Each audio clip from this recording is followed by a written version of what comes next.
Okay, നമുക്കിനി അടുത്ത മൂന്നാമത്തെ മൊഡ്യൂളിലേക്ക് പോവാം. മൊഡ്യൂൾ 3, 1, 2 മൊഡ്യൂളാണ് കുറച്ച് പ്രധാനപ്പെട്ട മൊഡ്യൂൾ. 3, 4 മൊഡ്യൂളുകളും പ്രധാനപ്പെട്ടത് തന്നെയാണ്. കൂടുതൽ ക്വസ്റ്റ്യൻ രണ്ടാമത്തെ മൊഡ്യൂളിൽ നിന്നാണ് വരാൻ സാധ്യത. First question, how did colonialism directly lead to emergence of new urban cities? Colonialism, ബ്രിട്ടീഷുകാർ ഇന്ത്യയിലേക്ക് വന്നത് എങ്ങനെയാണ് പുതിയ സിറ്റികൾ ഡെവലപ്പ് ചെയ്യാൻ കാരണമായത്? അതിന് നിങ്ങൾക്ക് അറിയുന്ന കാര്യങ്ങൾ തന്നെയാണ്. ബ്രിട്ടീഷുകാർ മെയിനായിട്ട് വന്നത് നദീ തുറമുഖങ്ങളിലൂടെയും തീരങ്ങളിലൂടെയായിരുന്നു. ഇതെന്ത് ചെയ്തു? വിവിധ പോർട്ടുകൾ, അതായത് പോർട്ടുകൾ ഡെവലപ്പ് ചെയ്തു. പോർട്ട് ടൗൺ ഡെവലപ്പ് ചെയ്യാൻ കാരണമായി. കാരണം എന്താണെന്ന് വെച്ചാൽ ബ്രിട്ടീഷുകാർ ഇന്ത്യയിലേക്ക് വന്നത് തുറമുഖങ്ങൾ വഴിയാണ്, കപ്പൽ മുഖേനയാണ്. മുംബൈ, ബോംബെ എന്നാണ് പണ്ട് പറഞ്ഞിരുന്നത്, ബോംബെ ആണ് നമുക്ക് എഴുതേണ്ടത്. കൊൽക്കത്ത, മദ്രാസ്, മുംബൈ ഇപ്പോൾ യൂസ് ചെയ്യുന്ന പേരാണ്. ബ്രിട്ടീഷുകാരുടെ കാലഘട്ടത്തിൽ ബോംബെ എന്ന് തന്നെ യൂസ് ചെയ്തത്. ഈ ബോംബെ, കൽക്കട്ട, മദ്രാസ് ഈ പ്രദേശങ്ങളിലൊക്കെ എന്ത് ചെയ്തു? തുറമുഖങ്ങൾ ഉണ്ടായിരുന്നു. തുറമുഖ തീരങ്ങളിലൂടെയാണ് എന്ത് ചെയ്തത്? ബ്രിട്ടീഷുകാരുടെ എൻട്രിയും എക്സിറ്റും. അപ്പോൾ അത് പ്രധാനപ്പെട്ട ഒരു കാരണമായി. ഈ തുറമുഖങ്ങൾ വലിയ നഗരങ്ങളായി മാറി. ഈ തുറമുഖങ്ങൾ എന്ത് ചെയ്തു? അഡ്മിനിസ്ട്രേറ്റീവ് കേന്ദ്രങ്ങളുമായി മാറി. ഈ തുറമുഖങ്ങൾ കേന്ദ്രീകരിച്ച് എന്ത് ചെയ്തു? ഭരണ സംവിധാനം, അഡ്മിനിസ്ട്രേഷൻ നടപ്പിലാക്കി. അതുപോലെ മിലിറ്ററി, സൈനിക കേന്ദ്രങ്ങൾ, ഹെഡ്ക്വാർട്ടേഴ്സ്, ഇതൊക്കെ എവിടെയായി? ഈ തുറമുഖങ്ങളായി മാറി. പിന്നെ അതുപോലെ ഇൻഫ്രാസ്ട്രക്ചർ, ഇപ്പോൾ ഈ നഗരങ്ങൾ കേന്ദ്രീകരിച്ചിട്ട് എന്ത് ചെയ്തു? മറ്റ് പ്രദേശങ്ങൾക്ക് റെയിൽവേസ്, ജംഗ്ഷൻസ്, റോഡുകൾ, റെയിൽവേ ഇതൊക്കെ എന്ത് ചെയ്തു? കണക്ട് ചെയ്തു. അപ്പോൾ എങ്ങനെ എന്ത് ചെയ്തു? ബ്രിട്ടീഷുകാർ നഗരങ്ങൾ, പുതിയ പുതിയ നഗരങ്ങൾ ഡെവലപ്പായി. അതാണ് ഫസ്റ്റ് ക്വസ്റ്റ്യൻ ആൻസർ. ഇത്ര വിശദമായിട്ടൊന്നും എഴുതേണ്ട, അങ്ങനെ ചുരുക്കി എഴുതിയാൽ മതി. ഞാൻ ഒരു 5 മാർക്കിന് ചോദിച്ചാലും പറയാവുന്ന രീതിയിലാണ് ഇതിൽ നോട്ട് എഴുതി ഉണ്ടാക്കിയിട്ട്. അടുത്ത question, industrialisation. What was the primary role of industrialization in the emergence of town? Industrialisation നഗരവൽക്കരണത്തിന് എങ്ങനെ സ്വാധീനിച്ചു? ഇൻഡസ്ട്രിയലൈസേഷൻ കാരണം എന്ത് ചെയ്തു? നഗരങ്ങൾ വികസിച്ചു. കാരണം എന്താണ്? ഇപ്പോൾ ജോബ് കോൺസെൻട്രേഷൻ, നഗരങ്ങളൊക്കെ, തൊഴിലുകളൊക്കെ ആളുകൾ എവിടെയൊന്നും ആദ്യം ജോലി ചെയ്തിരുന്നത് ഗ്രാമങ്ങളിലാണ്. ഗ്രാമങ്ങൾ അഗ്രികൾച്ചറൽ ജോലിയാണ് പഴയ കാലത്ത് ആൾക്കാർ ചെയ്തിരുന്നത്. നഗരങ്ങൾ, ഇൻഡസ്ട്രീസൊക്കെ എവിടെ ഉണ്ടായിരുന്നത്? സിറ്റീസിലാണ് ഉണ്ടായത്. അപ്പോൾ ആൾക്കാർ എന്ത് ചെയ്തു? നഗരങ്ങളിൽ കുടിയേറിപ്പാർത്തു. കാരണം എന്താണ്? ജോബുകൾ കേന്ദ്രീകരിക്കുന്നത് ഇൻഡസ്ട്രിയൽ സിറ്റീസിലാണ്. അപ്പോൾ ആൾക്കാർ അങ്ങോട്ട് ഷിഫ്റ്റ് ചെയ്തു. അപ്പോൾ ഇങ്ങനെ എന്ത് ചെയ്തു? കാർഷിക മേഖലയിൽ ജോലി ചെയ്ത ആൾക്കാരൊക്കെ വ്യവസായ മേഖലയിലേക്ക് മാറി. അപ്പോൾ അതിലൂടെ എന്തുണ്ടായി? ഇൻഡസ്ട്രിയലൈസേഷൻ എന്ത് ചെയ്തു? ടൗൺ ഡെവലപ്പ് ചെയ്യാൻ കാരണമായി. ഇപ്പോൾ കുറേ ഇൻഡസ്ട്രീസ് ഒരു പ്രദേശത്ത് വളർന്നു വന്നു. അപ്പോൾ ഈ ഇൻഡസ്ട്രീസ് ഇങ്ങനെ വളർന്നു വരുന്ന സ്ഥലത്ത് ഇതൊരു ടൗൺ ആണെന്ന് എഴുതാം. അപ്പോൾ ഇതിന് ചുറ്റും ആൾക്കാർ എന്ത് ചെയ്തു? താമസിക്കാൻ തുടങ്ങുമ്പോൾ ഇവർക്കൊക്കെ എന്ത് വേണം? ഹെൽത്ത് സെക്ടർ ഇമ്പ്രൂവ് വേണം, സ്കൂളുകൾ വേണം, വിദ്യാഭ്യാസം വേണം, ആരോഗ്യം വേണം, ഇവർക്ക് ഭക്ഷണ സാധനങ്ങൾ വേണം, ഭരണ സംവിധാനങ്ങൾ വേണം. അങ്ങനെ ചെയ്തു ഒരു വലിയ സിറ്റി ആയിട്ട് ഡെവലപ്പ് ചെയ്തു തുടങ്ങി. അങ്ങനെ ഒരു ഇൻഡസ്ട്രിക്ക് ചുറ്റും ആളുകൾ തിങ്ങി താമസിക്കുകയും ഇതിനനുസരിച്ച് ഇവിടെയുള്ള ഇൻഫ്രാസ്ട്രക്ചറുകളും മറ്റ് സൗകര്യങ്ങളും ഡെവലപ്പായി വരികയും അങ്ങനെ ഒരു ഇൻഡസ്ട്രിയൽ ഏരിയ ഒരു ടൗണായി ഡെവലപ്പ് ചെയ്യുകയും ചെയ്തു. ഇതാണ്.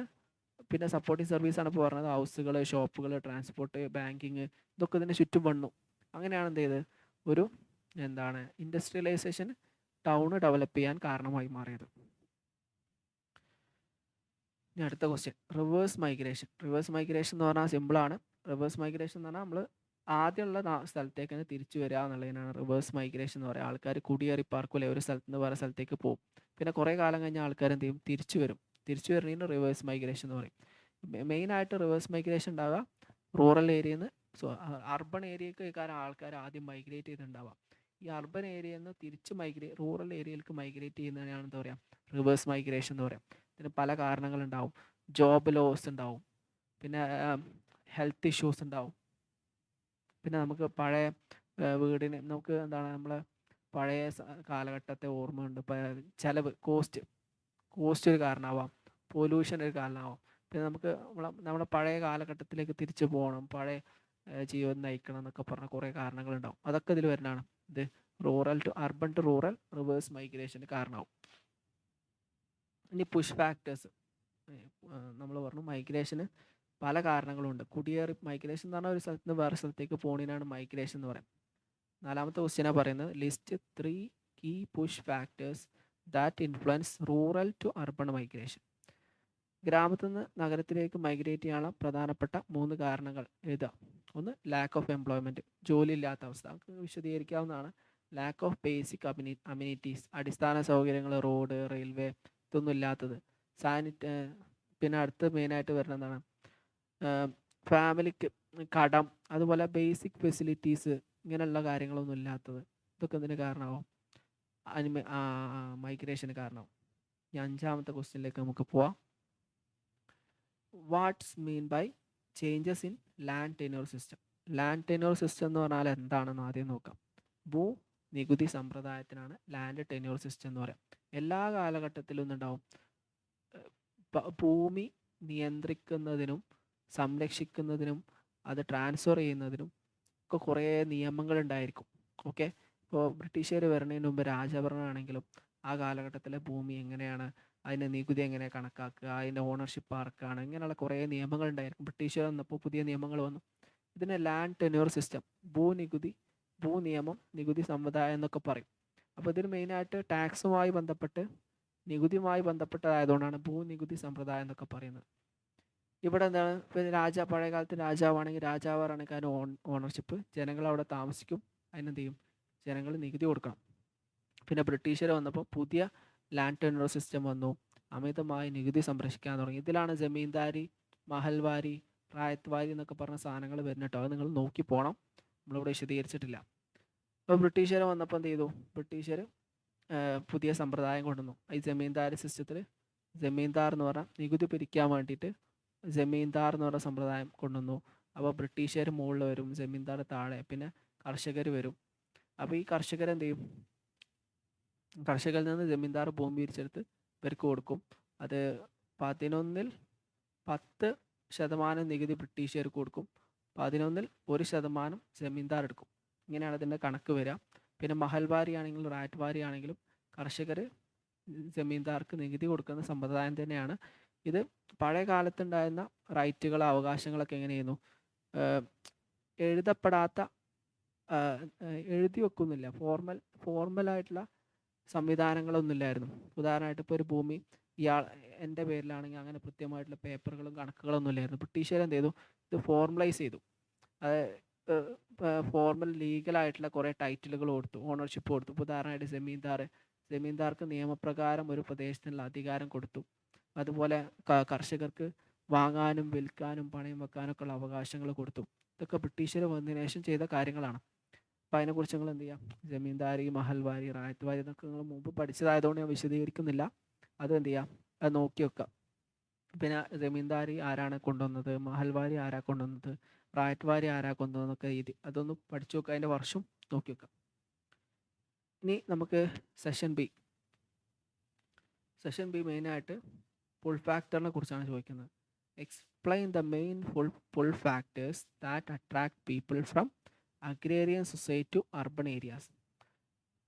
കാർഷിക മേഖലയിൽ നിന്ന് ഗ്രാമത്തിൽ നിന്ന് നഗരങ്ങളിലേക്ക് ആൾക്കാരെ വലിക്കുന്ന പുൾ ഫാക്ടേഴ്സ് ഏതൊക്കെയാണെന്നാണ് ചോദിക്കുന്നത്. നിങ്ങൾക്കറിയാണ് ജോലി സാധ്യത കൂടുതൽ, അതുപോലെ അടിസ്ഥാന സൗകര്യങ്ങൾ കൂടുതൽ, അതുപോലെ നല്ല better life style, freedom, cultural activities, ഇതൊക്കെ എന്തിനും വരും, ആളുകളെ ഒരു നഗരത്തിലേക്ക് അട്രാക്റ്റ് ചെയ്യും. അതിനെക്കുറിച്ച് പറയേണ്ട ആവശ്യമില്ല, നിങ്ങൾ എന്ത് ചെയ്യുക, നോക്കാം. പിന്നെ 7ാമത്തെ ക്വസ്റ്റ്യൻ എന്താണ് discuss how changes in agrarian land tenure system under colonial rule impact growth of cities.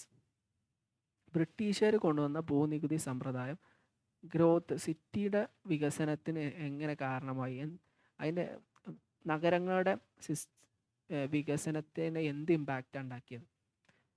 പിന്നെ അതിൽ കുറേ കാര്യങ്ങൾ നമ്മൾ പഠിച്ച സാധനങ്ങൾ തന്നെയാണ്. ഒന്ന് ഡിസ്പോസിഷൻ ആൻഡ് ഡെപ്ത്.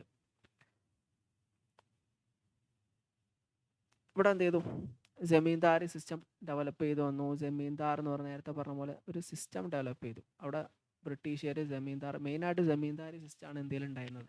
ജമീന്ദാറിൻ്റെ അണ്ടറിൽ എന്ത് ചെയ്തു, ഈ പ്രദേശങ്ങളൊക്കെ ജമീന്ദാറുടെ അണ്ടറിൽ വന്നു.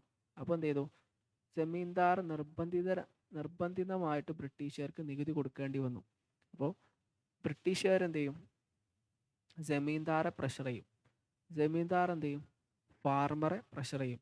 അപ്പോൾ ഇങ്ങനെ അമിതമായിട്ട് നികുതി ജമീന്ദാർക്കും ജമീന്ദാറിൽ നിന്ന് ബ്രിട്ടീഷുകാർക്കും ലഭിച്ചു. ഇതിലൂടെ എന്തുണ്ടായി? ഡെപ്റ്റ് ഉണ്ടാവാൻ കാരണമായി. ഡെപ്റ്റ് പറഞ്ഞാൽ കടക്കണി ഉണ്ടായി. അതെന്ത് ചെയ്തു? ആളുകളെ റൂറൽ നിന്ന് അർബൺ ഏരിയയിലേക്ക് മൈഗ്രേറ്റ് ചെയ്യാൻ കാരണമായി.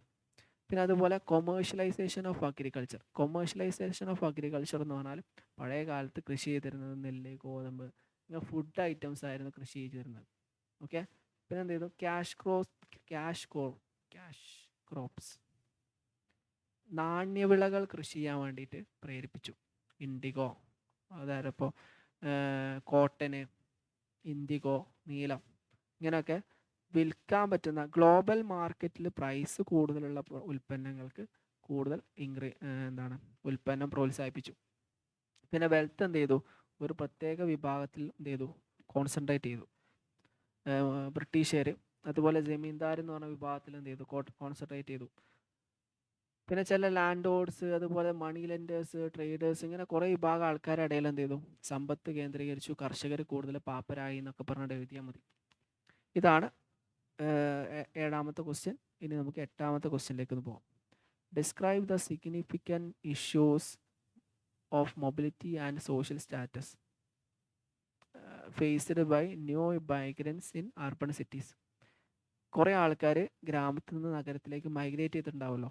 ഈ മൈഗ്രേറ്റ് ചെയ്ത വർക്കേഴ്സ് ഫേസ് ചെയ്തിട്ടുള്ള ഇഷ്യൂസ്, അതാണ് ഇവിടെ ചോദിക്കുന്നത്. അത് ഒന്നാമത്തെ low social status. Low social status എന്ന് പറഞ്ഞാൽ ഇവർ ഔട്ട്സൈഡേഴ്സ് ആയിട്ട് എന്ത് ചെയ്തു? ഔട്ട്സൈഡേഴ്സായി കണക്കാക്കി. ഇവർ പ്രധാനമായിട്ടും ടെമ്പററി ലേബേഴ്സ് ആയിട്ട് മാറി. ഇവരെന്ത് ചെയ്തു? ഇവർ ഇപ്പോൾ സമ്പത്ത് കുറഞ്ഞ ആൾക്കാരായതുകൊണ്ട് ഇവർക്ക് താമസിക്കാൻ സൗകര്യമില്ലാത്തതുകൊണ്ട് ഇവരെന്ത് ചെയ്തു? സ്ലം ഏരിയാസിൽ ജോലി ചെയ്തു. അപ്പോൾ സ്ലം ഏരിയ ഡെവലപ്പ് ചെയ്തു. സ്ലം ഏരിയ ഡെവലപ്പ് ചെയ്യുന്ന സമയത്ത് വൃത്തിഹീനമായ പ്രദേശങ്ങളിൽ ഇവർക്ക് ജീവിക്കേണ്ടി വന്നു. അതുപോലെ ലോ വേജസ്, ഇതൊക്കെ എന്ത് ചെയ്തു? ഇവരെ ഫേസ് ചെയ്തിട്ടുള്ള പ്രധാനപ്പെട്ട ഇഷ്യൂസാണ്. ഇപ്പോൾ ഇവർ പ്രധാനമായിട്ട് ഇൻഫോർമൽ സെക്ടറിലാണ് ജോലി ചെയ്തത്. ഇൻഫോർമൽ സെക്ടർ എന്ന് പറഞ്ഞാൽ കൺസ്ട്രക്ഷൻ വർക്ക്, ലേബർ വർക്കറ്റ്, വെൻഡിങ് വർക്ക്സ്, ഇങ്ങനെ എന്താണ് സോഷ്യൽ സെക്യൂരിറ്റി കുറവുള്ള, ജോലി കുറവുള്ള, ലെസ് വർക്കിംഗ് കണ്ടീഷൻ വളരെ കുറവുള്ള പ്രദേശങ്ങളിൽ ഇവരെന്ത് ചെയ്തു? ജോലി ചെയ്യേണ്ടി വന്നു എന്നും പഠനങ്ങൾ പറയുന്നുണ്ട്. ഗ്രാമത്തിൽ എന്താണ് ഇന്ന് നഗരത്തിലേക്ക് ജോലി ചെയ്ത താഴ്ന്ന വിഭാഗത്തിൽപ്പെട്ട ആൾക്കാർ, അതായത് സാമ്പത്തികമായിട്ടും മറ്റ് രീതിയിലുള്ള താഴ്ന്ന വിഭാഗത്തിൽപ്പെട്ട ആൾക്കാർ നഗരത്തിൽ പോയി കഴിഞ്ഞാൽ അവരുടെ അവസ്ഥ അവിടെയും സോഷ്യൽ സ്റ്റാറ്റസ് കുറവായിരിക്കും എന്നാണ് അതിലൂടെ വിശദീകരിക്കുന്നത്. ഇവർക്ക് എന്ത് ചെയ്യും? ബേസിക് ആയിട്ടുള്ള ഫെസിലിറ്റീസ് പോലും എന്ത് ചെയ്യില്ല, കിട്ടൂല. ഹൗസിംഗ് ഫെസിലിറ്റീസ്, സാനിറ്റേഷൻ, സ്കൂളിങ്, ഇങ്ങനെ ബേസിക് അർബൺ സർവീസസ് ഒന്നും ആർക്കും അവൈലബിൾ ആവില്ല. ഈ ലോ വിഭാഗത്തിൽപ്പെട്ട ആൾക്കാർക്ക് അവൈലബിൾ ആയില്ല എന്ന് പഠനങ്ങൾ പറയുന്നു. അത് നിങ്ങൾക്ക് എന്ത് ചെയ്യാം? എക്സാമിന് നിങ്ങളുടെ ഭാഷയിലൊക്കെ എഴുതാൻ പറ്റും. അടുത്തത് കമ്പയർ ദ 9ാമത്തെ ക്വസ്റ്റ്യൻ ആണ്. Compare the process of urbanisation, division by colonialism versus division by industrialisation. അർബണൈസേഷനെ കുറിച്ചാണ് ചോദ്യം. കൊളോണിയലിസം കാരണമുണ്ടായ അർബണൈസേഷനും ഇൻഡസ്ട്രിയലൈസേഷൻ കാരണമായ അർബണൈസേഷനും. ഇവിടെ 2 ക്വസ്റ്റ്യൻ ഉണ്ട്. അർബണൈസേഷൻ എന്നുള്ള ചോദ്യം, അർബണൈസേഷൻ 2 രീതിയിലുണ്ട്.